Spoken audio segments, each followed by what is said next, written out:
교재 255페이지를 보시게 되면은요.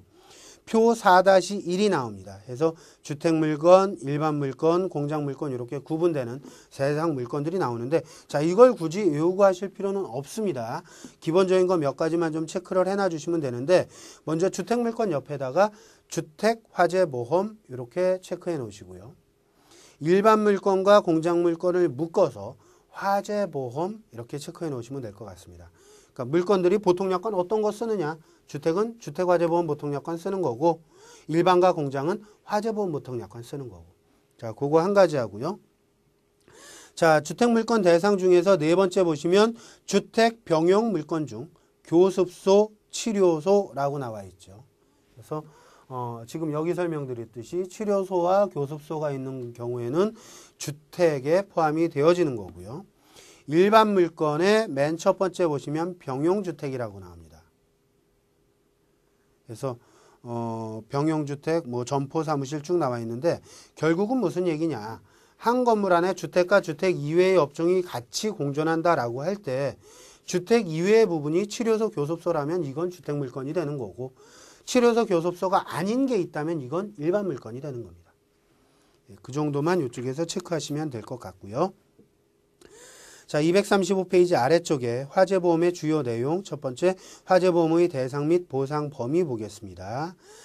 넷째 줄 맨 끝에서부터 보시게 되면은요. 화재보험의 목적물 중 보험증권에 기재해야 담보받을 수 있는 것을 명기물건이라 하고 다른 약정이 없으면 보험의 목적에 자동으로 포함되는 것을 자동담보물건이라 한다. 지문으로 좀 체크해 놔 주시고요. 결국 이런 거죠. 예를 들어서 가정집입니다.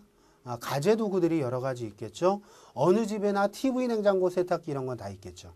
이렇게 가재도구 중에서 어느 집에나 다 있을 거로 판단되어지는 거. 이런 건 굳이 증권에다 안 적어놔도 그 집에 다 있을 거다라고 예측할 수 있습니다. 이런 건 적지 않아도 되기 때문에 자동담보 물건으로 우리가 분류를 하는 거고 만약에 저희 집에 뭐 5캐러트짜리 다이아 반지가 있다. 이런 거는 어느 집에나 있는 거는 아니죠. 그렇죠? 귀금속이나 귀중품 같은 경우에는 어느 집에나 있는 게 아닙니다. 우리 집엔 있다 이거죠. 그럴 때는 증권에 기재를 해야 저 집에 얼마짜리 다이아 반지가 있구나. 어떤 귀금속이 있구나. 이걸 알 수가 있겠죠. 이러한 물건들은 증권에 기재를 해줘야 알 수 있기 때문에 명기 물건이라고 부르는 겁니다. 명기, 이름을 기재해 놨다라는 의미니까. 236페이지 보시면 명기물건, 자동담보물건이 그 박스로 해서 소개가 되고 있습니다. 그래서 이것도 뭐 외운다 이러시는 게 아니라 그냥 개념 정도만 좀 볼게요. 명기물건, 뭐 통화유건증권 이런 거, 그리고 귀금속, 귀중품 이런 건데 특히 귀중품은 좀 체크를 해놔 주십시오. 귀중품 보시면 무게나 부피가 휴대할 수 있으며 점당 300만 원 이상이다. 그러니까 모든 귀중품이 되는 거는 아닙니다. 휴대할 수 있어야 되고요. 점당 300만 원 이상의 고가의 귀중품만이 명기물건 대상이 된다. 그 정도만 좀 체크해 놓으시면 될 것 같고 자동담보물건 같은 경우에는 건물의 부속물, 부착물 이런 것들이 해당이 된다. 어느 건물에나 다 있는 거다라는 거죠. 자, 그 다음 236페이지 박스 아래 보시겠습니다. 화재보험과 같은 재물보험의 경우 소유자와 피보험 이익을 가지는 자가 다를 수가 있으므로 유의할 필요가 있다. 피보험 이익이라는 좀 어려운 개념이 나옵니다. 간단하게 설명을 드리면은요. 자, 지금 이 강의실에 분필이 하나 있습니다. 자, 이 분필이 있는데 이 분필이 지금은 강의실에 있죠. 하지만 동일한 분필이 문구점에도 있을 겁니다. 그럴 때 강의실에 있는 분필과 문구점에 있는 분필 자체는 동일한 물건일지 모르겠지만 쓰여지는 용도는 완전히 다르겠죠. 강의실에 있는 분필은 지금처럼 이렇게 판서 용도로 사용되어지는 물건이라면 문구점에 있는 분필 같은 경우에는 판매용 상품이 될 겁니다. 구멍가게에서 판매하는 껌이나 사탕이랑 동일한 기능이다라는 거죠. 그래서 우리가 손해보험에서 이제 명칭을 부를 때 이 분필 자체를 보험의 목적이라고 부릅니다. 그리고 그 분필이 그걸 소유하고 있는 사람에게 주는 혜택, 경제적인 이익 부분을 피보험 이익이라고 불러요. 이건 손해보험에만 존재하는 개념입니다. 그래서 이러한 피보험 이익과 물건 소유자가 서로 다를 수 있다. 왜? 임차한 물건 같은 경우에는 소유자와 그 물건의 어떤 혜택을 받는 사람은 서로 다르겠죠. 그래서 다를 수 있다라는 거고요. 그와 관련된 설명입니다. 넷째 줄 보시면은요. 맨 끝에 부속물은 그 소유권이 임차인에게 있으므로 임차인의 화재보험에 포함될 수 있고요. 이러한 부속물에는 여러 가지가 있는데 한 두 줄 내려가시면 맨 끝에서부터 이러한 부속물은 설치자가 소유자고요. 소유자는 건물주에 대해 소유권에 의거한 부속물 매수 청구권이나 철거권을 갖습니다. 반면에 부합물의 경우에는 민법 본문에 해당되는 마루바닥, 다락방, 기타 개장 부분들을 말하는 것으로 예를 들어 임차인이 주택을 식당으로 개장하기 위해 창문을 내거나 벽을 고치거나 마루를 깔았을 경우 이것은 건물의 일부로 간주, 임차인 독자의 소유가 되지는 않습니다. 이 경우 임차인은 유익비용 상환 청구권을 갖게 된다라는 설명이 됩니다. 자, 그래서 이건 어떤 의미냐면 부속물은 건물주가 아니라 그 건물에 임차해 있는 사람 소유다라는 거예요. 부속물은. 그래서 그 부속물은 이제 임차인이 보험을 가입을 해야 되는 거다. 그러니까 보험의 어떤 피보험 이익을 갖는 사람이다라는 의미가 됩니다. 그래서 이제 소유주 같은 경우에는 임차인이 이제 소유권을 가지고 있는 거니까 부속물 매수 청구권이나 철거권을 갖는 거고요. 그다음 부합물 같은 경우에는 이제 그 건물의 일부를 고친 거죠. 고친 어떤 경우 같은 경우에는 설사 내 돈을 들여서 내가 고쳤다 해도 이건 전적으로 내 물건이 되는 건 아니다라는 겁니다. 원래 있던 거를 내가 용도를 변경해서 바꿔놓은 거니까. 그래서 이 경우 임차인은 내가 더 좋은 용도로 바꿔놓은 거니까 임차인은 유익비용 상환 청구권을 건물 소유주에게 갖게 되는 거죠. 그래서 부속물과 부합물 이런 어떤 차이점이 있다라는 거 구분해서 이해하시면 될 것 같고요. 그 다음 237페이지 세 번째 단락 보시면 화재보험에서 화재로서 인정되기 위해서는 첫째, 그 불이 불자리가 아닌 장소에서 발생하거나 불자리를 벗어나서 존재하는 우발적인 것. 즉 불이 원래 늘 있는 곳이 아닌 다른 곳에서 화재가 발생이 돼야 된다라는 거죠. 둘째, 불에 의한 연소작용이 있어야 하고요. 셋째, 재물을 소실시켜 경제적 손해를 초래시켜야 하고 마지막으로 불이 독립하여 자력으로 확대될 수 있으므로 이를 방지할 필요가 있어야 합니다. 자, 요 네 가지가 이제 화재보험에서 보상해주는 보험사고인 화재사고의 요건이다라고 보시면 되겠습니다. 자, 그 다음 이제 중요한 게 나오는데요. 그 아래 단락 화재보험에서 보상하는 손해는 화재에 따른 재산손해와 비용손해로 구분합니다. 재산손해는 다시 화재에 따른 직접손해, 화재에 따른 소방손해, 화재에 따른 피난손해로 구분되고 비용손해는 잔존물 제거비용, 손해방지비용, 대위권 보존비용, 잔존물 보존비용, 기타 협력비용 이렇게 구분이 되어집니다. 자, 요 부분들은요. 나중에 여러분들 사례 문제를 위해서라도 좀 이렇게 개념들을 잘 정리를 해 놓으셔야 됩니다. 일단은 용어에서 이게 대충 어떤 거겠구나라는 걸 좀 감잡으실 필요가 있어요.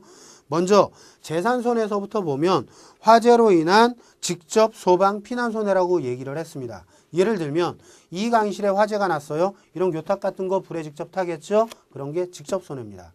소방손해라는 건 강의실에 불 나면 불을 끄기 위해서 소방차가 오고 막 물대포 뿌리겠죠. 그러면 카메라가 물에 침수될 수도 있고요. 그리고 뭐 이렇게 물로 인해서 쓸려서 없어질 수도 있을 겁니다. 이런 게 소방손해예요. 소방작업 도중에 발생된 손해. 그리고 피난손해는 피난 도중에 발생된 손해나 또는 피난지에서 발생된 손해까지도 같이 해줍니다. 이게 피난손해예요. 자, 이렇게 세 가지가 이제 재산손해에 해당이 되는 거고 비용손해는 잔존물 제거비용, 쓰레기 잔해 치우는 비용이란 얘기죠.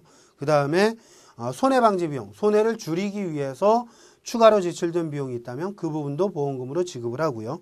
대위권 보존비용, 남에게 뭔가 보상받을 권리가 있다면 보험회사가 또 권리를 행사할 부분이 있다면 대위권이라는 게 이제 뒤쪽에 언급이 되어질 텐데 그 대위권을 보험회사가 행사를 하려면 뭔가 이제 그 상태가 그대로 보존이 되어져 있어야겠죠. 증거물이 없어지면 안 되니까. 그래서 그 상태를 보존하는 데 소요되는 비용들 보험회사가 나중에 대위권을 행사하기 위해서 자 이런 부분들이고요. 잔존물 보존 비용 그리고 기타 협력 비용 이런 비용들도 같이 추가로 보상을 해줍니다.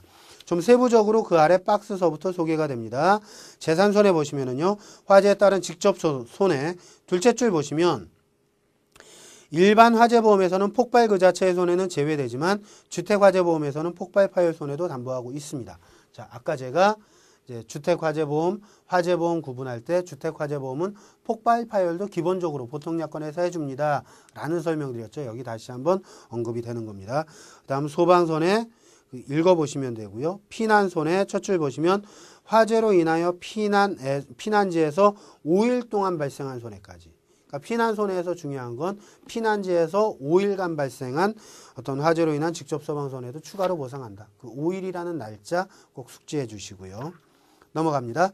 238페이지 비용손해. 첫 번째 잔존물 제거 비용 보시면은요. 이제 쓰레기 치우는 비용인데 그 달랑 맨 밑에 줄 보시면 잔존물 제거 비용은 재산 손해액의 10% 한도 내에서 보상한다. 이 말이 가장 중요합니다. 이 말이 가장 중요해요. 그래서 사례 문제에서도 이 잔존물 제거 비용 뭐 얼마 이렇게 나와 있는데 이 돈이 나가느냐 안 나가느냐는 또 얼만큼이 나가느냐는 재산 손해액의 10%가 반드시 기준이 되어진다라고 보시면 되고요.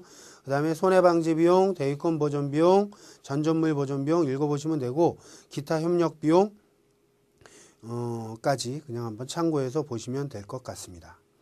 자, 그 다음 그 아래 화재보험에서 보상하지 않는 손해가 언급이 되죠. 첫 줄 보시면 화재가 발생했을 때 도난분실. 자, 도난분실 없어져 버린 겁니다. 이건 안 해줍니다. 파손은 해줘요. 하지만 도난분실은 안 해줍니다. 그 다음 두 번째 계약자, 피보험자 또는 이들의 법정 대리인의 고의나 중과실.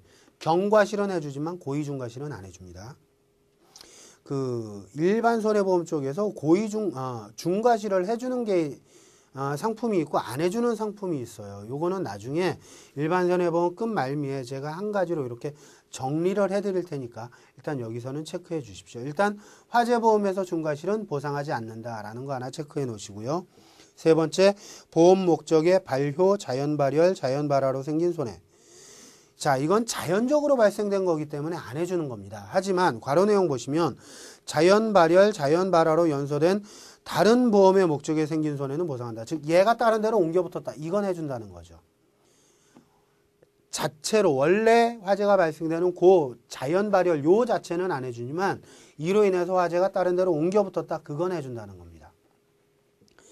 그 다음 그 아래 거 보시면 발전기 또 뭐 변류기 뭐 이런 것들의 전기기기 또는 장치의 정기적 사고로 생긴 손해 자체는 안 해주지만 괄안의 내용 보시면 단 그 결과로 생긴 화재는 보상한다. 즉 두꺼비집이 전기장치로 이상이 생겼다. 이건 안 해주지만 누전이 돼서 불이 나가지고 다른 데로 옮겨 붙었다. 이건 해준다는 겁니다. 예, 나머지 사항은 그냥 한번 읽어보셔도 될 것 같고요. 239페이지 넷째 줄 보시면은 계약 후 알릴 의무 사항은 아래와 같다 쭉 말이 나오죠. 그 아래 나오는 게 이제 계약 후 알릴 의무 사항. 즉 보험 가입 이후에 뭔가 목적물의 변동 사항이 있을 때 보험회사에 알려줘야 되는 그러한 사항들이 소개가 되고 있습니다. 항목 중에서 세 번째 거 보시면은요. 보험의 목적 또는 보험의 목적을 수행하는 건물의 구조를 변경, 개축, 증축하거나 15일 이상 수선할 때. 수선하는 거는 15일입니다. 체크해 놓으시고요. 그 다음 항목 보험 목적 또는 보험의 목적이 들어있는 건물을 계속해서 30일 이상 비워두거나 휴업하는 경우. 자, 집 비우는 건 30일이다 라는 거죠. 수리하는 건 수선은 15일, 비우는 건 30일입니다. 그런 날짜 같은 거 체크를 해 놓으실 필요가 있습니다. 자, 여기까지 화재보험의 대상 및 보상 범위까지 설명을 드렸습니다.